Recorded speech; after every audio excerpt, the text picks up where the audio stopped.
So ayun ang mga best no, sa lahat ng mga nagtatanong kung magkano nga ba ang ganitong motorcycle. Ngayong 2025, ito ay nagkakahalaga ng 116,900. Sa lahat ng mga kukuha ng cash, at least meron kayong idea kung magkano nga ba. And para naman doon sa installment, ilalagay ko yung kanilang down payment at yung kanilang terms and yung rebate nila. So sa tingin nyo, sulit nga ba ang ganitong motorcycle? Sa presyo niya, comment nyo naman yun sa baba at dun sa lahat ng mga nakagamit na ng ganitong motorcycle. Baka pwede nyo i-comment yan, ano nga ba yung mga naging experience nyo dito sa motor na to. Para at least meron tayong idea, or merong idea yung mga gustong bumili ng ganitong motor. So ayun ang mga best no, sa lahat ng mga nagtatanong magkano nga ba ang ganitong motorcycle, ito ay nagkakahalaga kapag kinuha nyo ng cash ng 154,900. So syempre available din sila sa installment. Lalagay ko sa screen nyo para at least meron kayong idea magkano nga ba ang kanilang hulugan. And yung down payment, yung terms nila. So kung may rebate sila, papakita ko na lang din. So sa tingin nyo, sulit nga ba ang presyo nito ngayong 2025? Comment nyo naman yan sa baba at para naman dun sa mga nakagamit na o nakabili na ng ganitong motorcycle, baka pwede nyo i-share dyan sa comment section. Ano nga ba yung mga naging experience nyo sa motorcycle na to? Ayos yan, di ba? So yun na nga ngayon 2025, mauupuan na rin natin itong bagong-bagong PCX 160. Yan. Ang ganda nung ano rito. Yung emblem pa lang dito, panalo ka na.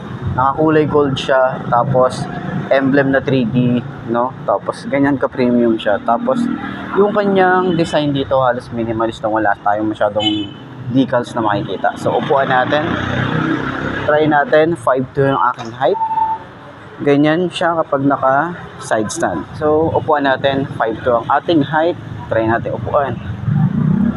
So mali naman natin mga next year makabili tayo ng mga ganito, 'di ba?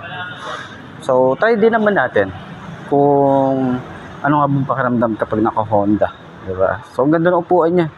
Hindi siya masyadong bukaka. Ang ganda nung hindi siya masyadong bukaka kahit 5'2 yung height nyo, panalong-panalo to. 5'2 yung height nyo, panalong-panalo to dahil sa lambot, sa ganda nung kanyang foam na ginamit dito. Sa long ride, okay na okay to pang long ride. Masasabi natin talaga na panalo to. Maxi scooter, then yung presyo niya, yung specs niya talagang panalo para dito sa bagong PCX 160. Tapos ang dami nilang binago rito. Diba? Tulad nitong handlebar, yung front face niya, yung kanyang panel na talagang mas improvement, no? Ang ganda ng improvement na ito. Nasa switches, napakaganda ng mga switches niya. Ayan, di ba? So, tayo specs, talagang panalo na eh, di ba? Pero try natin yung kanyang shock sa harap. Ganda ng shock sa harap, no? Ganyan, sa likod. Oh, panalo din yung shock niya sa likod. So, turning radius, sobrang lawak niyan. Sobrang lawak. Tapos, sobrang smooth lang, oh. Grabe, parang walang tumatama na kahit na stig, di ba?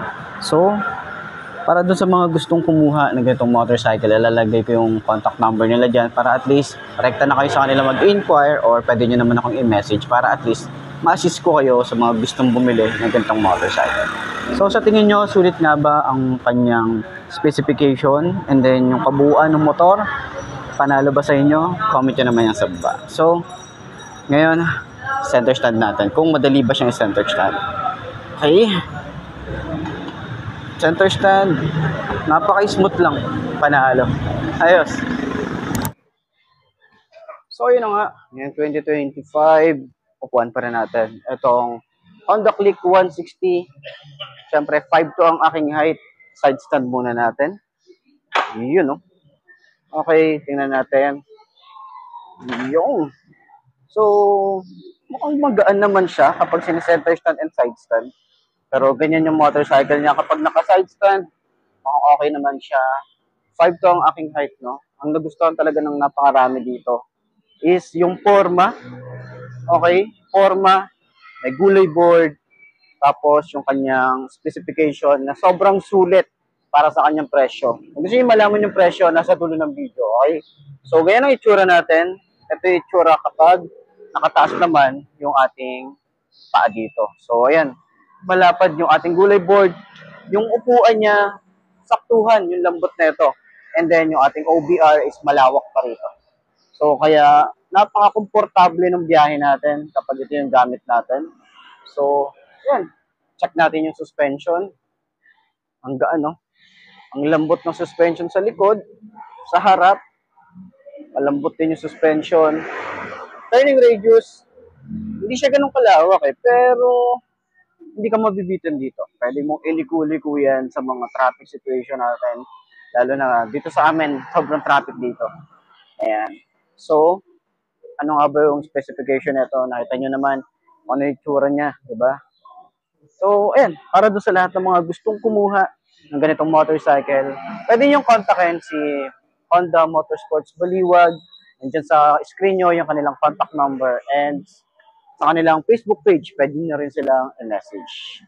So, ayan, pwede nyo rin akong kontakin sa aking Facebook page para ma-assist ko kayo dito sa branch nila. Okay? So, center stand natin, mabigat yung motor oh. Pero kapag naitayo nyo na siya, magaan eh. Tapos napakasulit din, ang napakagaan lang din niya. Center stand. At the depths of the feeling I teach them. There's meaning, life's in seasons. Find your will, yeah, find your reason. Be a demon, go and seize it. Live your life that you want, live it just so you please it. No weakness, we defeat this. In our mind of a time we become, we believe it. Oh, I just wanna be a free man. Need a plan that can teach me how to be man. How to think, what to do, what to be in. Make moves, be the change in my own hands. Follow through, do what I gotta do, prove what I gotta prove. Move how I gotta move, choose what I gotta choose. Lose, I never lose, I'll be the one at the top. When I'm done making moves, I'm lucid, I'm not losing. This life is one I'm choosing. I don't stop, I keep moving. Just watch me as I